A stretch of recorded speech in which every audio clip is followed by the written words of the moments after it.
I went to see the Odyssey recently. 3,000 years old story. Gods, monsters, and a man trying to get home. It belongs to a world that is completely gone. But it happened again. Not a myth this time. It was photographed, documented, names on a real crew list. Just over 100 years ago at the bottom of the world. In 1914, Ernest Shackleton set out to walk across the entire Antarctic continent, coast to coast, through the pole. It had never been done. But he never landed, not one step. The expedition failed before it had begun. And everything that anyone remembers happened afterwards. Which is exactly the shape of the older story. The objective is gone by the start. All that is left is the way home.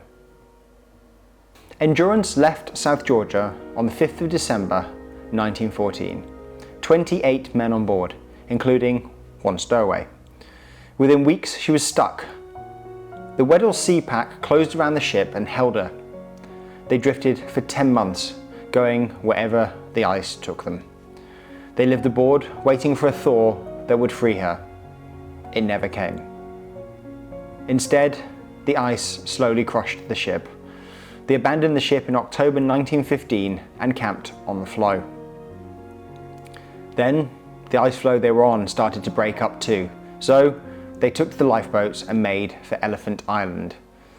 It's basically a large rock in the Southern Ocean, uninhabited and off every shipping route in the world. Nobody was coming to save them, which left them one option. Shackleton took 5 men and one boat, the James Caird, and sailed for South Georgia. The James Caird was tiny. It was 22.5 feet long. It could easily fit between the posts of a football goal, with quite a bit of room to spare. 800 miles was the distance, which is London to Madrid, which you or I can do in a flight in 2.5 hours, and have a nap and watch a movie. They did it in an open boat across the roughest part of ocean on the planet. They navigated by sextant, which requires the sun, which they didn't see much of, so they mostly did it by dead reckoning. I have sailed across that ocean, and that was with charts, a modern engine, and good forecasts. It's not a place that forgives. They did it in 16 days from Elephant Island all the way back to South Georgia. They landed though on the wrong side of the island, so they had to walk over it. 3 of them trekked the full width of the island across mountains and glaciers that nobody had ever crossed, to reach a whaling station on the other coast. Then Shackleton went back for the rest. It took 4 separate attempts to get back to Elephant Island before the ice let him through. Every man on that trip from the Endurance came home. That's where the story usually stops, and it's true. But it's only half the expedition. There was a second ship. Shackleton was going to walk across Antarctica, and you can't carry food enough for that journey. So another party was sailing to the far side of Antarctica to lay supply depots back towards Shackleton's men. 10 men on the Ross Sea. Their ship was blown out to sea in a storm and drifted for months, taking most of their equipment with it.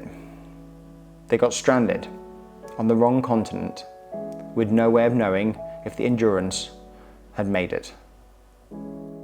So they laid the depots as best they could anyway, man-hauling supplies across the barrier for a man who was never coming. 3 of them died doing it. Spencer Smith died of scurvy. McIntosh and Hayward went through unstable ice and were never found. Not one of these depots was ever used. And here's the part I keep coming back to. Shackleton was extraordinary in a crisis. One of the men that served with him said that if the situation is hopeless, you should get down on your knees and pray for Shackleton. That reputation is earned. By every right, the Endurance Party should have died on that ice, or turned on each other. They didn't. He would not let them. He held them together for months, with no ship coming, made the open boat gamble, crossed South Georgia on foot, and then went back 4 times until every single last one of them was off that island. Whatever else is true, that happened. But he was not there for the other half. The Ross Sea Party sailed late, underfunded, and half-crewed with men who had never seen ice. A witness called their departure a state of great confusion. He had poured his money and his attention into that crossing, and the far side of the expedition went south, underprepared and underfunded. A storm that stranded them was luck. The decisions that killed the last 2 men were made on the ice, thousands of miles away from him, against the advice of their own companions. He did not cause it, but he built the conditions for it. And then we remembered him for the half that came home, which is exactly like the older story. Odysseus is the cleverest man in Homer. He is also the reason the journey takes 10 years. He taunts the Cyclops, he gives away his name, his crew die 1 boatload at a time, and he arrives home alone. And none of that ever disqualified him, because hero did not mean what it means now. To the Greeks, it was closer to greatness than goodness, capability, and you had to look for it a bit. Doing the thing you exist to do supremely well. Achilles sulks in his tent while his own side dies. Heracles killed his own children. Neither loses the title, because the title was never about being admirable. By that definition, Shackleton is the real deal. Enormous capability and occasionally catastrophic judgment. Remembered for what he could do, not for what he got right. And this is the part I find hardest to shake. I said at the start that the Odyssey belongs to a world that is gone. 3,000 years of retelling, smoothing, deciding which parts matter. We have already started doing it to Shackleton. For most of the last century, Shackleton was not even the hero of this story. Scott was. Scott died in his tent and became the national example of how to fail nobly, and Shackleton sat in his shadow for 60 years. Then in 1979, a biographer took Scott apart. Within a decade, the bungler tag had stuck, and the 2 of them had swapped places. Scott was the hero of an empire that admired dying well, and Shackleton became the hero of an age that admires getting everyone out. And look at what we admire him for now.